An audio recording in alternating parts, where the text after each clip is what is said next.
Present by Maniram भोजपुरिया official.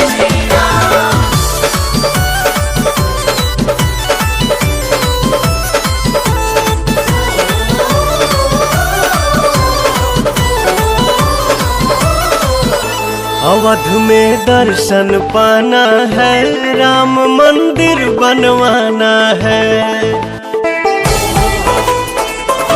Awadh में दर्शन पाना है, राम मंदिर बनवाना है।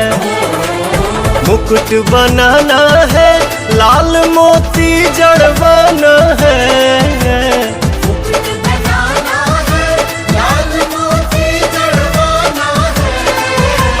मुकुट बनाना है, लाल मोती जड़वाना है।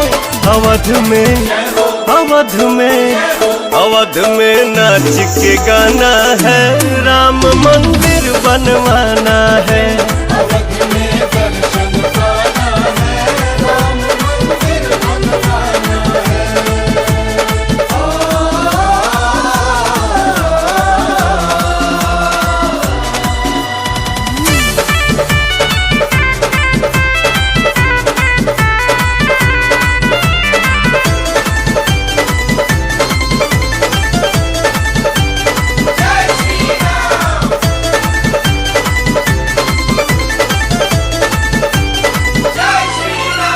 राम राज्य का सारा सुख कलयुग में लाना है। हाँ, राम राज्य का सारा सुख कलयुग में लाना है। हिंद के कोना कोना में भगवा लहराना है। अवध में कीर्तन गाना है, राम मंदिर बनवाना है।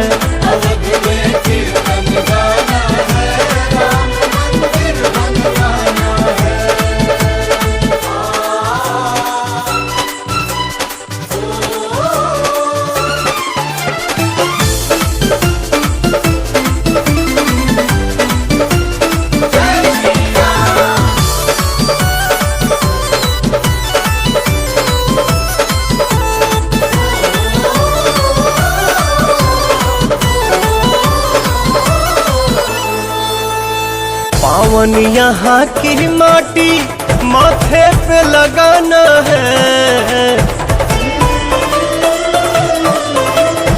पावन यहाँ की माटी माथे पे लगाना है। सोए सारे जन्म जन्म के भाग्य जगाना है। अवध में धुनी रमाना है, राम मंदिर बनवाना है।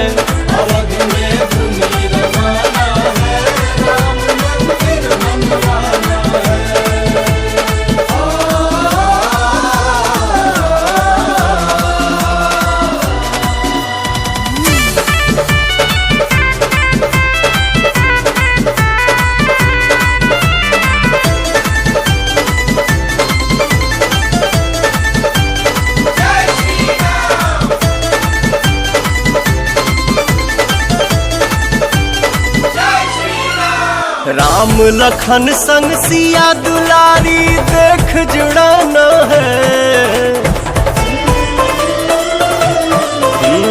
राम लखन संग सिया दुलारी देख जुड़ाना है। बैठ के हनुमत जैसे चरण में चंवर डुलाना है। अवध में अलख जगाना है, राम मंदिर बनवाना है।